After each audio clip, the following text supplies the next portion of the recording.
Welcome to the Folk School on Willow Creek, featuring University Distinguished Professor Tom Easern, singing and telling stories from the salon on Willow Creek. I need a bed for the night, boys, and my horses need hay. I've been riding that grub line on the hottish highway.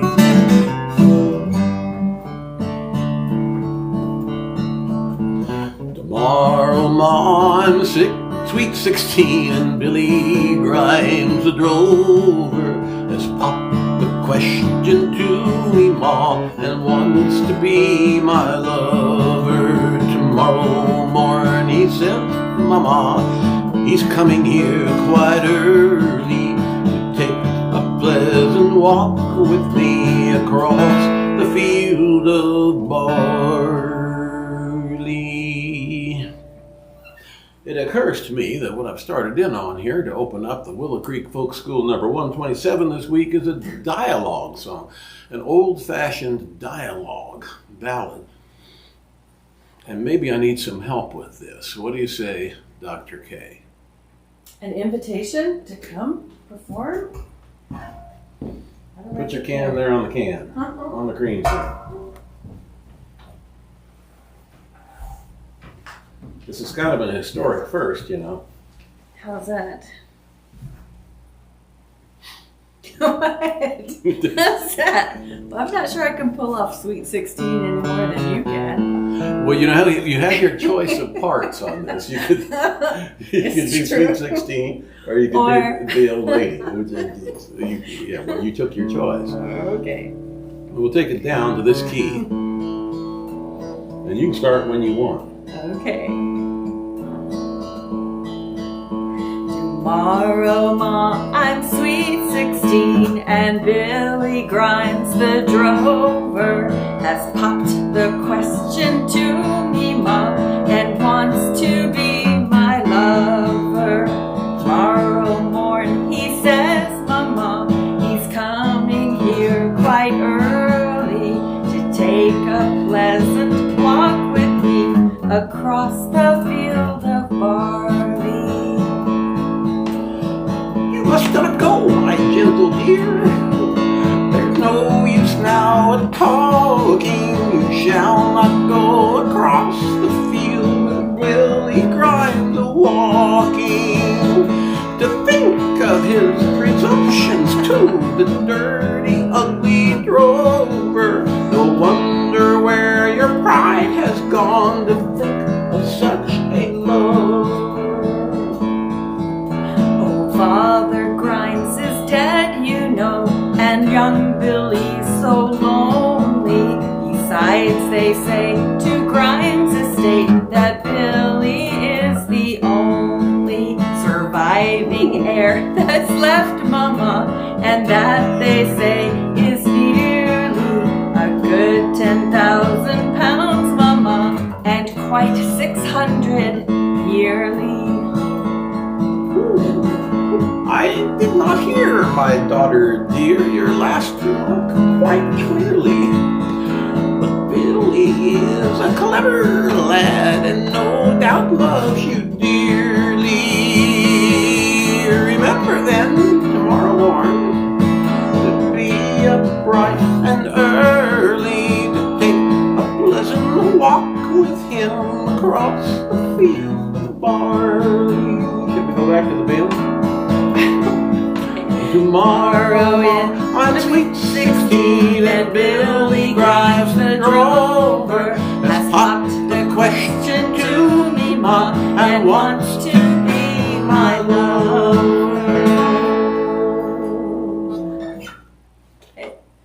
Well, you know, that worked. We'll see the reviews. Let's don't push it. We won't push it. Okay. This song, Billy Grimes, Drover, a bit of fun. Oh yeah, it is an interesting piece in American folklore. As best I can tell, people who call themselves folklorists cannot figure out where the heck this song came from. It appears in the fairly early 19th century and really goes coast to coast. Becomes rather common and popular here in the prairies during the settlement era. Louise Pound picked it up in her song Catching in Nebraska and others. Now I go back through the newspapers and such, and I'm picking up various references.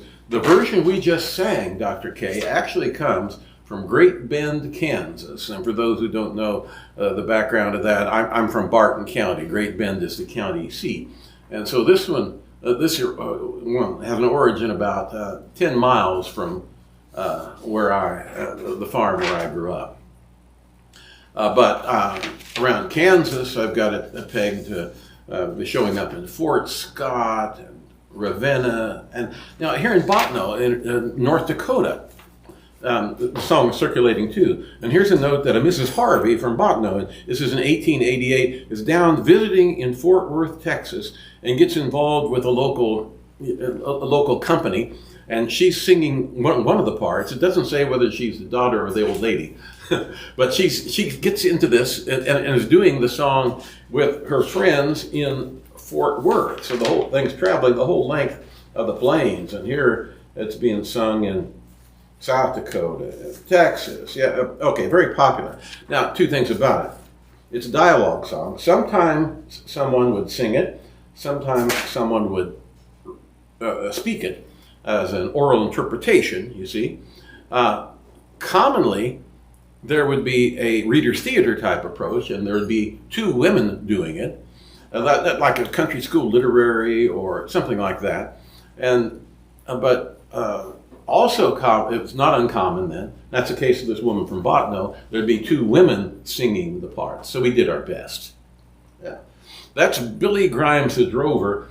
Some folk singers were singing that in the 20th century, Billy Grimes the Rover, and they maybe just didn't know what a drover was.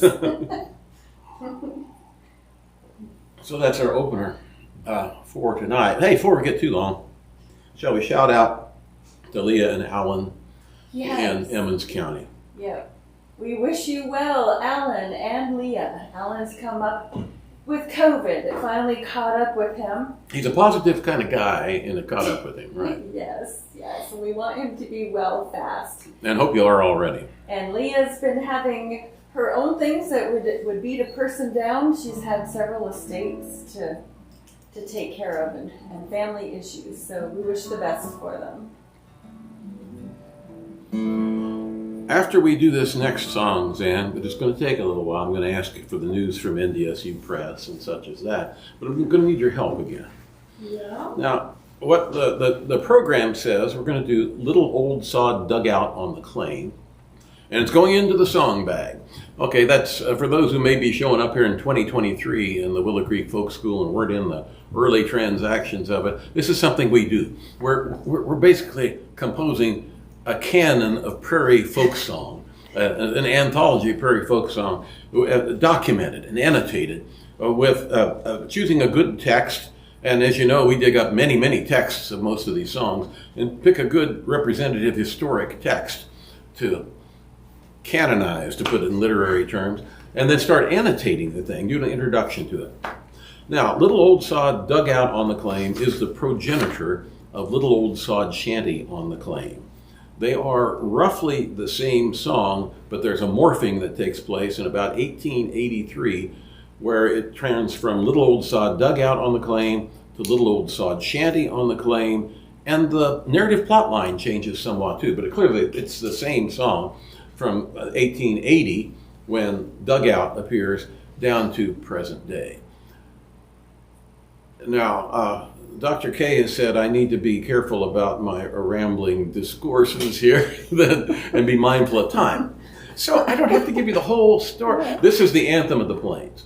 I mean, Home on the Range is the greatest piece of lyric folk poetry that ever to grace the culture of the North American plains. But the people's choice, the anthem of the plains, of the settler society on the plains, is Little Old Sod Shanty on the Claim. And that we have pinned down the origins of it and punched through to its very composition, we regard as kind of an accomplishment. So, but it's easy to get wound up on that, and so I'm not going to go through all that. I've written about 2,500 words on this story. If you have some nerdy interest in all of that, you'll find wherever you're watching the stream, there's a link above that to Plains Folk on Prairie Public, my weekly radio piece on Prairie Public Radio.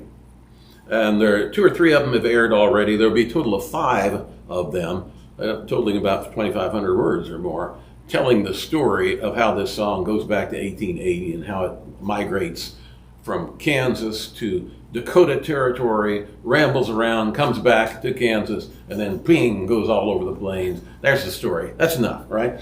The original text, though, of Little Old Sod Dugout, came from the pen of Frank E. Jerome, who was at one time hailed as the fastest compositor, that is, typesetter, in all the West.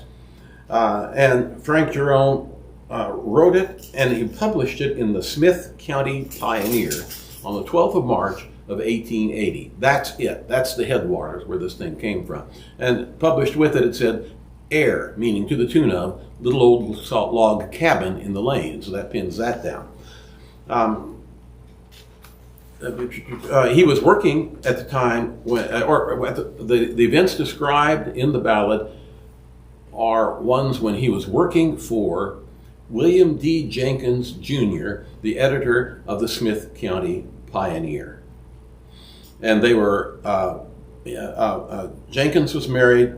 Jerome, I don't believe at that time was yet. They were batching together with no women on a claim. And that's the scenario of the ballad. Now, I think it's really intriguing that the greatest folk poem on the North American plains, Western Home, which becomes Home on the Range, and Little Old Sod Shanty on the Claim, both originated from the same county in the middle of the Central Plains, and that both spread to be known throughout the plains. Interesting. There's a ground zero factor at work there. Vaughn and you and the rest of you in Smith County, you work that out. What's in the water there in Beaver Creek? I don't know. The song, the plot line of the ballad in its original form, not later, but in its original form, I've characterized as a bromance. These two guys on a claim, trying to get along, having common experiences that make them eventually into old settlers. You know, they're the guys who were there at the outset. That changes in later versions, but that's the way it is in Jerome's original version. In later versions, it becomes a fellow trying to bring his wife out, and it's a sort of an Edenic situation. They're founding a new civilization in a sod house on the prairies. Okay, not going into all that stuff, but we're doing the ballad. And here's, again, where I need some help, Dr. K. All right, so the ballad now has some annotation, which is a little bit half-baked. But as we have done in the past, those of you familiar with our weird ways here, we started on the ballad, and Dr. K then reads the footnotes. Oh, this is great. Footnotes. And then, what else? And the other thing is, okay, I'm going to put this page here. There are stanzas. And she's going to be pulling a page out now. See my hand come in. Huh? They'll just see my hand come in and yes, take it's it out. a disembodied hand. This is getting creepier all the time. Oh, cramp. Oh no. No, I stopped it. Okay. Okay. Are we ready? Ready. This is Little Old Sod Dugout on the Claim. This is truly historic. I thought I'd ride dear Billy of the days not long ago. The Billy referred to here, and sometimes also referred to as Will, is William D. Jenkins, Jr., who went by Will to distinguish himself from his father, Dr. William D. Jenkins. A physician with pioneering ambitions, the elder Jenkins was an early pioneer in Smith County and founded the Smith County Pioneer in 1872. Jenkins the Younger, meanwhile, joined his father in Smith County and established a thriving real estate business. In 1874, he took over operation of the Pioneer, while remaining quite active in real estate and in Republican politics. All his public activities are followed closely in the newspaper. Jenkins hired Jerome, 2 years his senior, to set type for the paper. The Ballad is evidence that during the 1870s he also held down a homestead claim, batching with Jerome.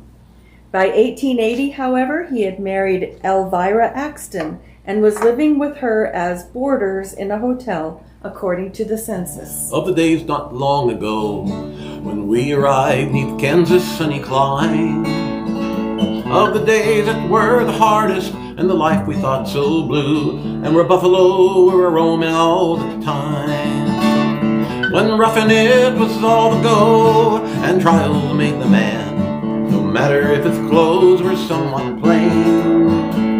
Yes, those were happy days, my boy, if we did have to live in that little old sod dugout on the claim. A dugout was distinguished from other sod houses in that it was partially dug into a hillside, thus diminishing the need to cut and lay blocks of sod, and also providing superior protection from the wind and cold. In that little old sod dugout on the claim, oh, the years are rolling o'er me wherever I may roam, and the past has its pleasures and its pain. But down within my heart, I'm a-thinking of those days in that little old sod dugout on the claim. Now we had no harvest then to reap, and sod corn was our all. Sod corn? Sod corn was a pioneer crop planted in the freshly turned sod without any tillage to break up the clods. Often the upturned sod was cut with an axe for the insertion of seeds. And we had the hardest work to make it grow, for the grasshoppers were hungry, Will, their appetites were good, and 1,000 of them marching up each row. The literature on the grasshopper plagues of the 1870s is extensive. A good recent treatment that solves the mystery of the proliferation and swarming of the hoppers, really Rocky Mountain locusts, which would go extinct early in the 20th century, is Jeffrey A. Lockwood in his Locust, the devastating rise and mysterious disappearance of the insect that shaped the American frontier. And how we raved and cussed, dear Will, to see our bread destroyed, and made our cries echo over the plain. How we cussed poor Kansas, Will, when we laid down to sleep in that little old sod dugout on the claim. Now the way we made the dugout, Will, was first to dig the hole along the lonely path by buffalo trod, and we cut us down a tree or two with which to make the roof. Then we covered it all with prairie sod. The window was a stovepipe, Will, the floor was simply earth, and the door always creaked as though with pain.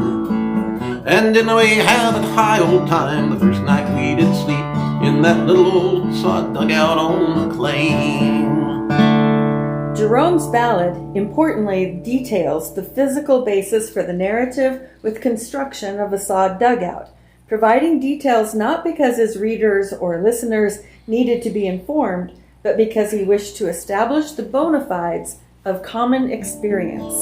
Oh, the years are rolling o'er me wherever I may roam, but the past has its pleasures and its pain.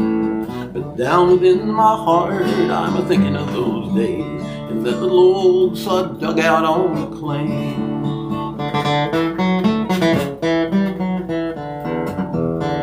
Now the roof, was leaky, and the rain came a-pouring in, and we walked around the dugout all the night. And the water still kept rising, and the bedclothes did the same. Both of us were in a wretched plight. And how we cursed the country, and cursed our wretched selves, and cursed at the roof and the rain, and cursed the team for bringing us to such a hole as that, and a little old sod dugout on the claim. This is the first of 3 self-deprecating stanzas detailing the hapless exploits of the 2 homesteaders batching together and their lack of skills around the house. Bachelor homesteaders, although hailed as pioneers, were commonly made sport of for their lack of homemaking skills. Thus, Jerome plays to popular attitudes in humorous fashion. Our dishes, they were meager build, likewise our furniture, and we didn't care just how much it was made. And we washed our clothes so neatly in the horse trough near the door, and cooked our frugal flapjacks. Can you say that? And cooked our frugal slapjacks on a spade. The coffee mill had ground corn, but sugar we had none, so we used to boil the sorghum cane. Among the authentic homesteading details here given is a reference to sorghum, a common sugar substitute grown, home processed, and consumed on the northern and central plains. Its flavor has a bitterness that is an acquired taste. The African sorghum plant used to make sorghum syrup was a tall cane. And Dr. Kelley meant to say southern and central plains.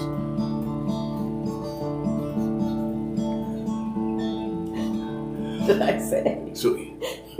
And our shirts all went for dish rags. 'Twas the best that we could do in that little old sod dugout on the Kelley. The years are rolling o'er me wherever I may roam, and the past has its pleasures and its pain. But down within my heart, I'm thinking of those days in that little old sod dugout on the Kelley. Now you remember when we bought those beans, $1's worth, I think, and how we resolved to have a feast, and how you filled the pot with them to soak them overnight, forgetting that the beans could rise like yeast. And how you went to sleep, dear Will, and how the beans did swell, covered you in the floor just the same. And what a startling sight of beans it mourned at our gaze in that little old sod dugout on the Kelley. But the scene has changed around the place, the wheat has made to grow, and settlers gathered in 100 strong. And dugouts soon were plenty, and new friends were then made. Nights were spent in dancing and with song. What jolly boys our neighbors were, how kind to everyone. Blessings seemed to linger when they came. And soon we began to love with a pride both firm and strong that little old sod dugout on the Kelley. The years are rolling o'er me wherever I may roam, and the past has its pleasures and its pain. But down within my heart, I'm thinking of those days in that little old sod dugout on the Kelley.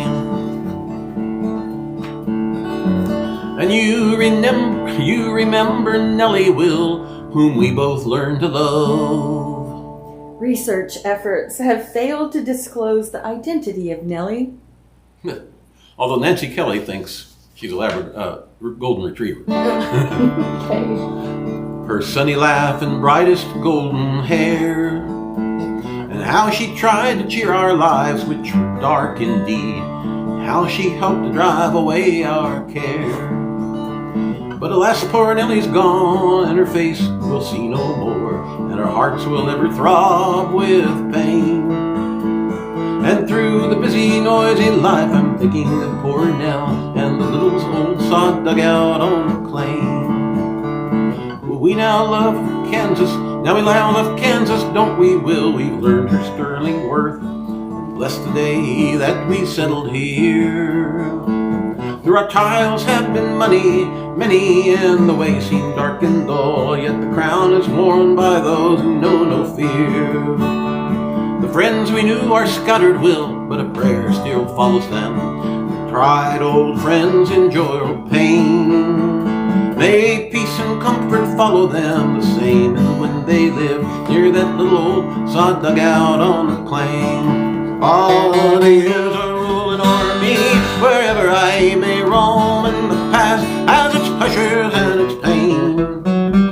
But down within my heart, I'm a thinking of those days in that little old sod dugout on the claim.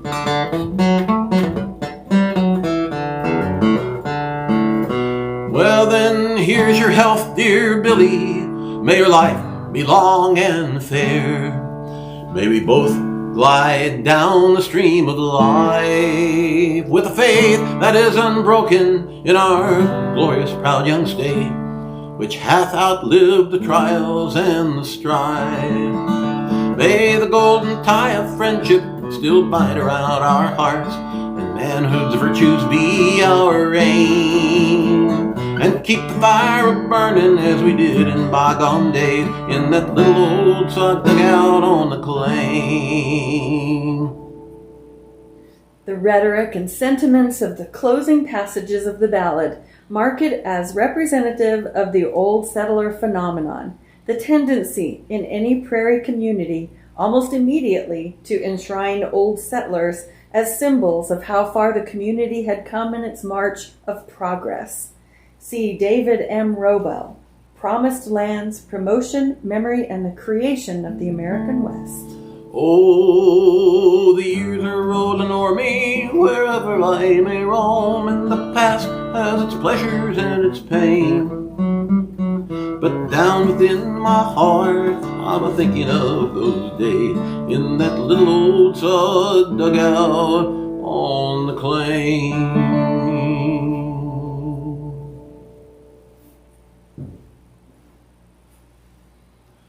It's long, but really kind of touching in the end, don't you think? My word. That's Little Old Sod Dugout on the claim, the original of Little Old Sod Shanty from Smith County, Kansas. What's happening with the press? Just goofing off? Oh, hardly. What? We had an interesting communication from one of our printers this week who said, I feared they were going to say how late they were going to be in delivering some books, but they said, no, you're going to come 2 weeks early. That never happens. So that means we're going to have all our books on hand for our 8th annual NDSU Press Party, March 2nd. That's a Thursday night here in Fargo, 7 o'clock. Free and open to anybody who wanders in and wants to hear some more stories. And Camp Sank Trio will be singing songs. This will be a big event, and that last book that you got the pledge it's going to arrive in time was Dust Yourself Off: The Gravel Road to a Good Life by Tricia Velour and Tom Sandhigh. Which is a book from the Cheyenne River Valley, that Norwegian country down south of Valley City there, and you're billing it as the northern version of Sod and Stubble. Yeah, it's that type. It's that type kind of, a story. Of reminiscent pioneer work. Yeah. You will love Muriel, the mom who's being talked about in this story, and you'll be situated right in Fort Ransom, North Dakota, and towards the end in Valley City. So it's a North Dakota Northern Plains story. I'll tell you why that book struck me as parallel to Sod and Stubble. And there were a lot of reasons it did, actually. But one of them was Muriel then goes into Valley City, into town, and keeps a cafe and and also then is cooking for the college kids, right? Like 100 pies a day. Yeah, cooking for the kids yes. at Valley City Normal there. Rosie, and this is not in the book, but I got this from people who knew her. Rosie in Sod and Stubble. Yeah, but they knew her in Lawrence, Kansas. After she followed John to Lawrence, and she opened a boarding house, and she was cooking for college boys. Huh.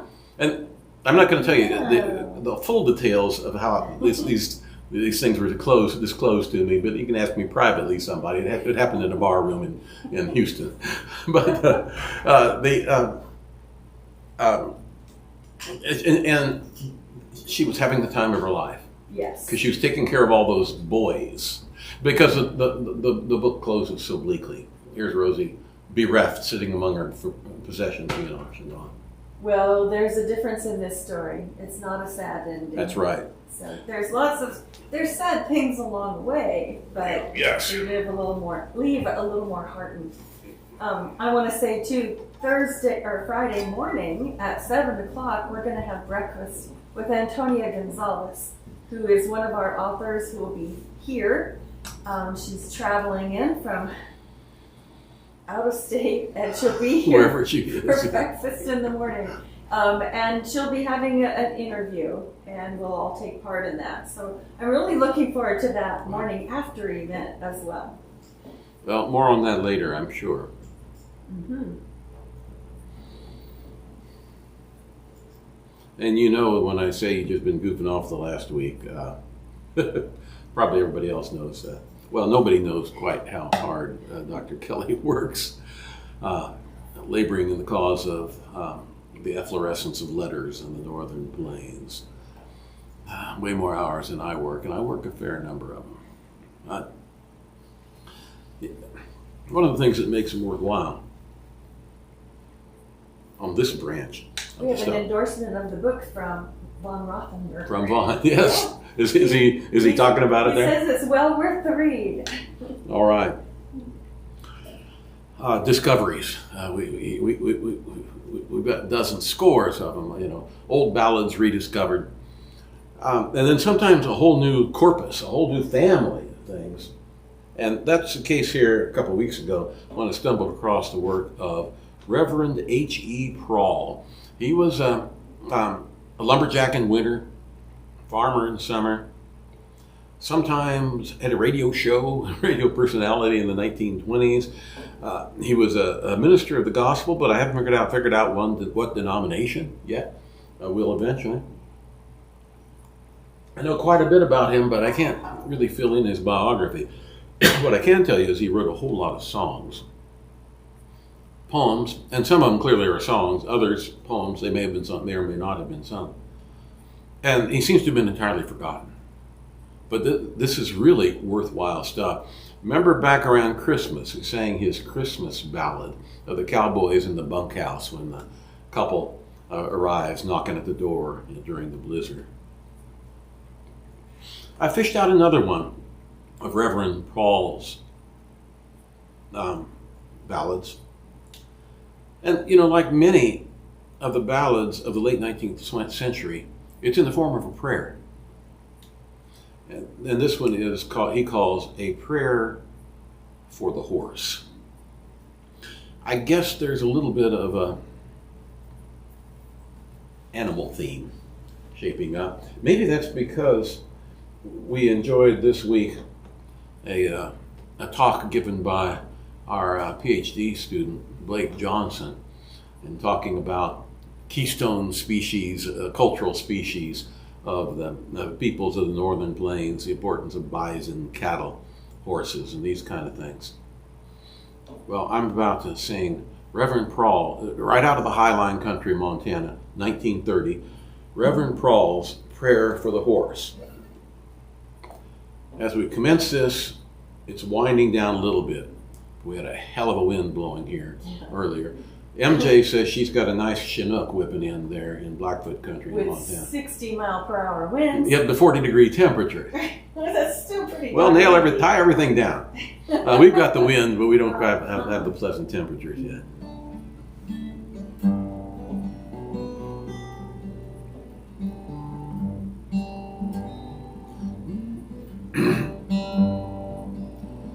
Bleak wind blows across the prairie bald. The farmer shivers at his daily chores. He grumbles when there's hay that must be hauled. Counts the hours he must be out of doors. He must be out of doors. The cattle huddle close beside the shed,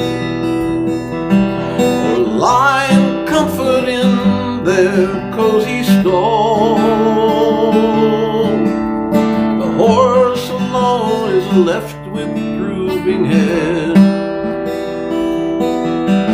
to live or die far from the shelter wall.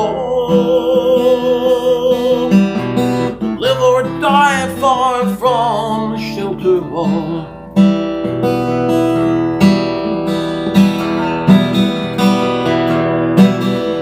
Their only blanket now is one of snow. The distant fence of wire keeps off no cold. Upon their tender noses ice balls grow. Their patient eyes look tattered, tired and old. Their patient eyes look haggard, tired and old. They paw and paw to get a scanty bite.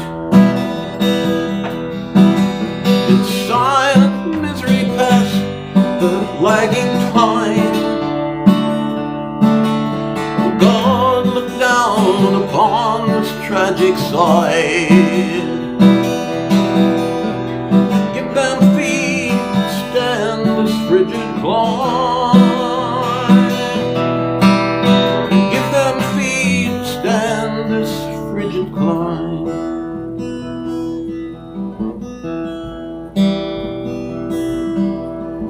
Oh, speed the day when o'er this treasure state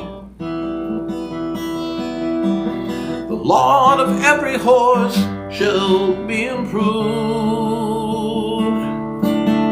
that food and shelter for their needs shall wait. Oh, grant the hearts of men shall be thus moved. Grant the hearts of men shall be thus moved. Grant the hearts of men shall be thus moved.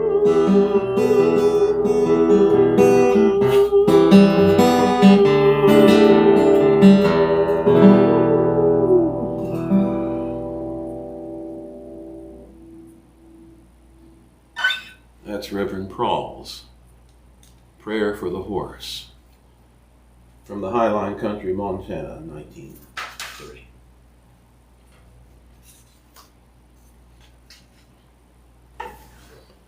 The great poet of the Great Plains is William Stafford. In a moment, I'm going to read a poem of his. Kind of fits with the theme that's unfolding here. Are you hearing any good other more cheerful news from our friends and correspondents, Dr. K? Well, I'm having a fun response for people eager to see the book, so that's great. And there's a correspondence going on about what sorghum is. Eric Longy says he's going to research that. Jody Meckel, or not Jody Meckel. Yeah, Jody Meckel is chiming in with a little bit about what sorghum is. So you've put people to work out there. Eric might have gotten sorghum here, but it wasn't raised around here. You can't raise sorghum cane probably north of Nebraska. I'm not even sure of Nebraska. Probably in Nebraska, but you get up here to the real northern plains, that African plant just won't cut it here. Yeah, my granddad was a great lover of sorghum, and you know that I pick up a little, keep it in the cupboard here too, right? Kind of in memory there. Well, and remember we were gifted a bottle of it. We gave away our refrigerator, and the fellow who came out to pick it up brought us sorghum. He brought us sorghum. No. He brought us maple syrup because he was from Minnesota. Oh, okay. Yeah. Well, it was a good story. I'm going to read a William Stafford poem here for a moment.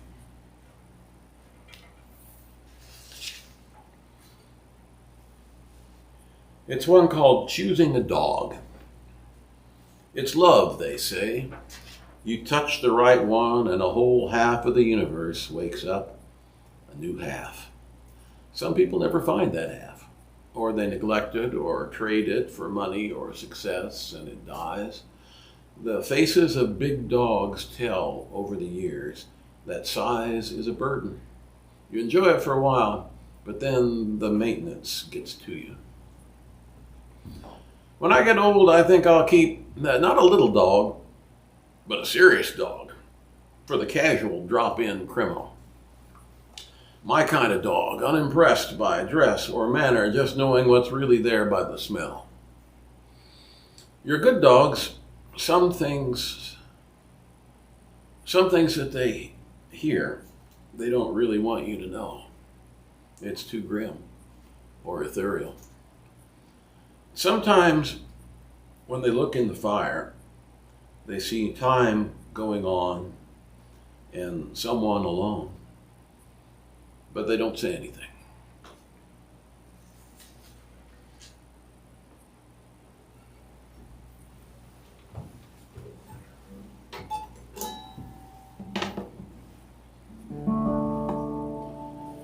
All dogs go to heaven, so people say,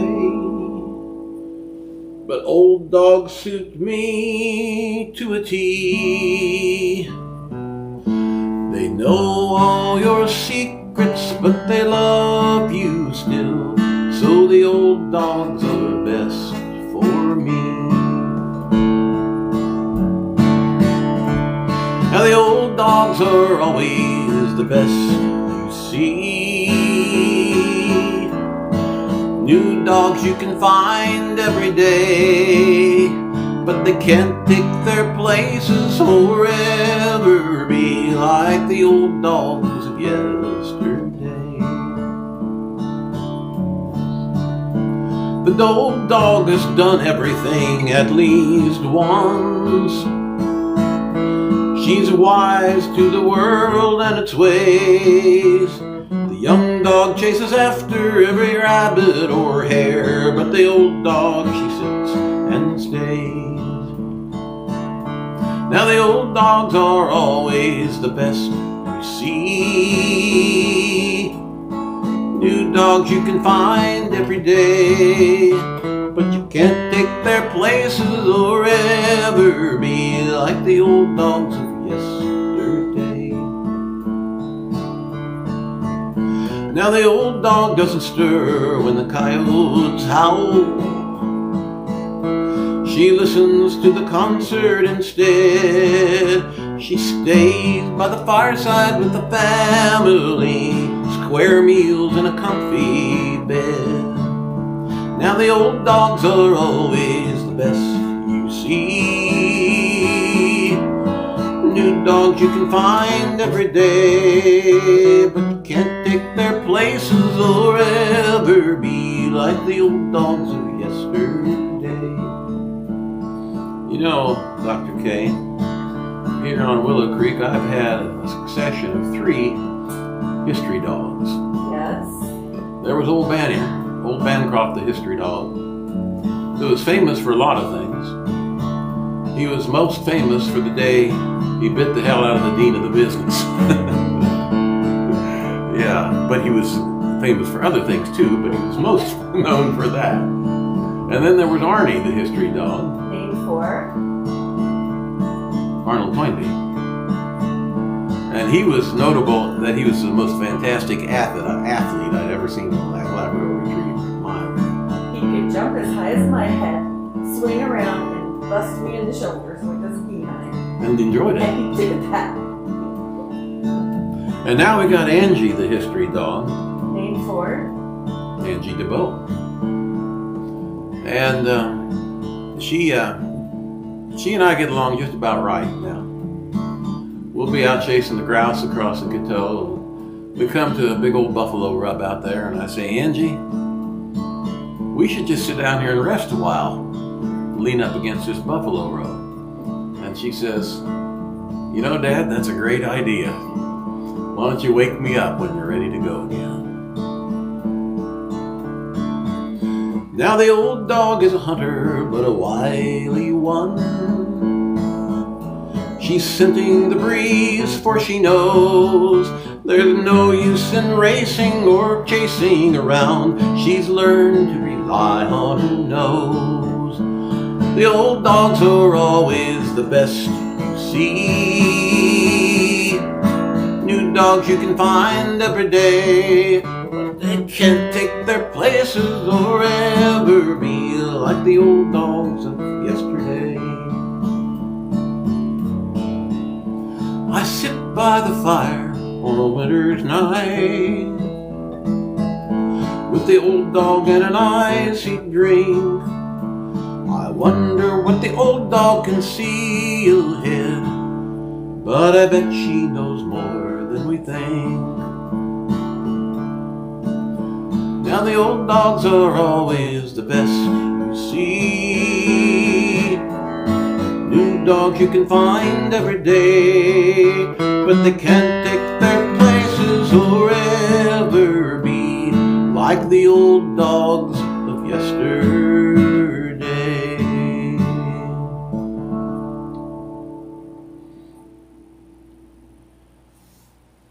Comes about time to close off this week's Willow Creek Folk School number 127 with the wish, as every week, that maybe we come out of this with just, that much more knowledge and appreciation of this land, which is our home on the range. Where the deer and the antelope play, where seldom is heard a discouraging word, and skies are not cloudy all the day. No, the skies are not cloudy all day. Oh, Dr. Kelley. We now conclude today's edition of the Folk School on Willow Creek. We invite you to join us again next Friday at 8 p.m. Central Time for more songs and stories. Mm-hmm.